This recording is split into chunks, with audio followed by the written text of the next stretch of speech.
Today I am going to solve one of the most famous theorem, Fermat's two-square theorem.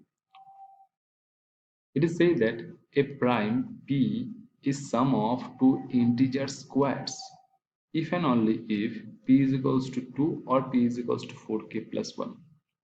That's mean if so for subprime, if p is equal, if you can write p is equals to a square plus b square, then always p is of the form 4k plus 1. If you can write any prime in this form a square plus b square, then always p will be in this form 4k plus 1. And the converse is also true. That means if there is any prime of the form 4k plus 1, then always you can express p as a square plus b square form. Okay. So converse part is very interesting. So today I am going to solve this theorem. So before this, at first, uh, we are going to prove the necessary part.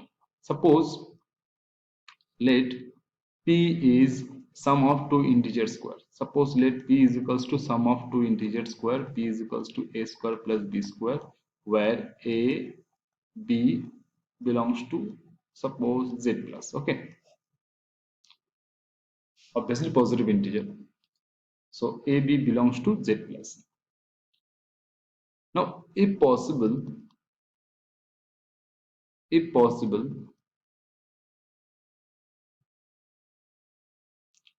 let p is of the form 4k plus 3 form.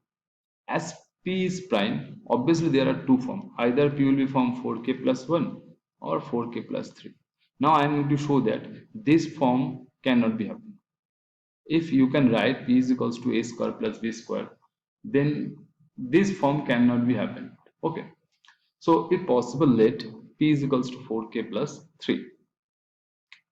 Then easily you can say that uh, 3 is equals to a square plus b square in z 4z. Okay, because if p is equals to 4k plus 3, that's mean you can say that this term equivalents to 3 in z 4z. Okay, and as p is equals to a square plus b square, that's mean you can say that 3 is equals to a square plus b square in z 4z. In z 4z, the elements are look like this: 0, 1, 2, 3. Okay, but we know 0 square 0, 1 square 1, 2 square 0, and 3 square 1. Okay, that's when you can say that for any element in Z4Z, a square plus b square is always either 0 plus 1, okay, 0 plus 1, or 0 plus 0, or 1 plus 1. Okay, so whatever be the condition, it's always less than equals to 2. But here we get that if p is the form 4k plus 3, we get that 3 is equals to a square plus b square, which is contradiction. Beginning. Now we get a square plus b square less than equals to 2. But if p is equals to 4k plus 3, then 3 equals to a square plus b square, which is a contradiction. So that's mean our assumption is wrong. That's mean we cannot write p is equals to 4k plus 3 in this form. Clear? So therefore p must be in the form 4k plus 1. Now I am going to prove the converse part. In converse part, it is said that if p is equals to 2 or p is equals to 4k plus 1, then we can write p is in the form a square plus b square, the sum of square of two positive integers. Okay. If p is equals to 2, then this is trivial, 1 square plus 1 square. Okay. That's mean just we have to show that if p is equals to 4k plus 1, then we can write p as a square plus b square. For this proof, we have to use the lemma, the Fermat's lemma, which is called Fermat's lemma. The Fermat's lemma, it is said that for a prime p congruent to 1 modulo 4, that's means p is in the form 4k plus 1. then there exists x belongs to z, there exists x belongs to z such that p divides x square plus 1. That means if p is in the form 4k plus 1, okay, then always you will get an integer x such that p divides x square plus 1. Okay, so for this proof, at first we have to consider some integers on number line.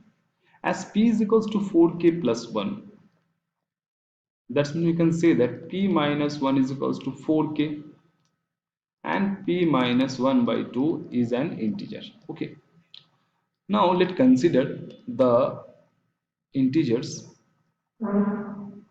p minus 1 by 2 and minus p minus 1 by 2, and then minus p minus 1 by 2 minus 1, sorry, plus 1, and this one p minus 1 by 2 minus 1, and then so on plus 1 plus 2 plus 3, and finally we will reach at the point minus 2 minus 1, and so on.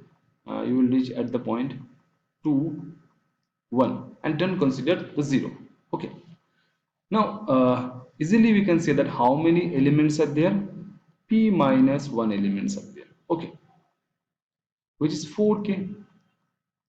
Okay, that's mean and you can see that that if x is there, x in this side the minus x is there, and in this side plus x is there. Okay, and total number is 4k, and how many times minus occur, easily we can say that the minus occur 2k times, which is positive. Okay, now if you multiply all of the integers, that's when you can say that minus p minus 1 by 2 into p minus 1 by 2 minus p minus 1 by 2. If you take common this part minus, it will look like this, minus p minus 1 by 2 minus 1. That's mean this part same. So this will be minus p minus 1 by 2 minus 1 into p minus 1 by 2 minus 1. Okay, multiply, and minus 2 into 2 and minus 1 into 1. Okay, how many times minus occurs, 2k times, which is even. That's when you can say that easily minus will be removed. So therefore we can say that and p minus 1 by 2 occur 2 times, and then p minus 1 by 2 minus 1, then p minus 1 by 2 minus 2. Hence you can say that this is p minus 1 by 2 factorial. Okay, 1 2 3 4 up to p minus 1 by 2, and each term occurs 2 times. That's been p minus 1 by 2 factorial square.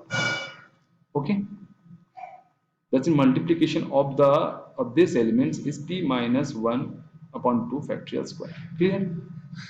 Okay, now consider set S of these integers minus p minus 1 by 2, p minus 1 by 2 plus 1, okay, and so on, minus 1 1 2 minus 2, p minus 1 by 2 minus 1, and p minus 1 by 2. Okay, now if you take the smallest number and the greatest number and take their difference, that's when you can say that p minus 1 by 2 plus p minus 1 by 2, it's p minus 1 less than p. That's when you can say that if you take any two elements x y belongs to S, their difference, okay, their difference is always less than p. Okay, the difference always less than p, and none of the elements are equal, and none of the elements are multiple of p. That's mean easily you can say that S is basically the residue of p. S is basically set of the collision of the residues of p. That's when you can say that if you multiply all of the elements of S is basically congruent to p minus 1 factorial modulo p. Okay, so therefore we can say that, and this equals to, already we have checked that this the multiplication of these elements is p minus 1 upon 2 factorial square. That's when you can say that p minus 1 upon 2 factorial square congruence to p minus 1 upon factorial modulo p. Okay, so finally we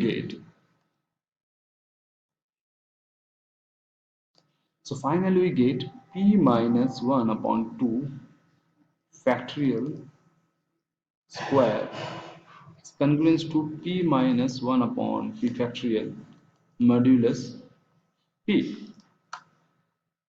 And by Wilson theorem, we know p minus 1 factorial congruence to minus 1 modulo p. So therefore we can say that uh, p minus 1 upon 2 factorial square congruence to minus 1 modulo p. So therefore we can say that x square congruence to minus 1 modulo p, where x equals to p minus 1 upon 2 factorial. You can say that. Okay, so therefore x square p divides x square plus 1. Okay, so therefore you can say that p divides x square plus 1. So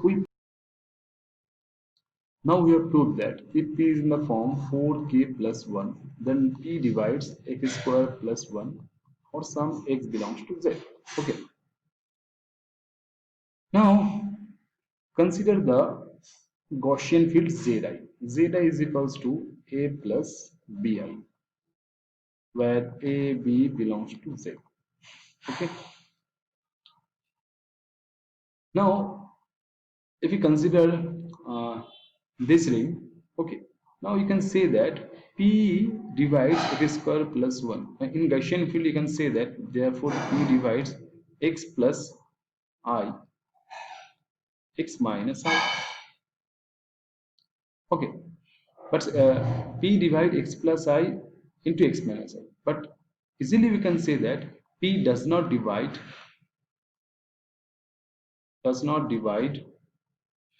x plus I nor x minus I. Okay, p neither divide x plus I neither not divide x minus I. That's means easily we can say that p is not irreducible element. P is not irreducible element in Zi. In Zi, is Gaussian integers, p is not irreducible in Zi. So therefore you can say that must be there exist c there exist some integers, actually not some integers. You can say that p has a non-trivial factor in Zi. If p is not irreducible in Zi, so therefore you can say that p has non-trivial factors. So p, you can write p is equals to a plus bi and c plus di. Okay, now as p is an integer and is a real number, and you can write p is equals to a plus bi and c plus di only when this c plus di is basically conjugate of a plus bi. You can write p is in this form only when c plus di is equals to basically conjugate of a plus I. That's mean a minus bi.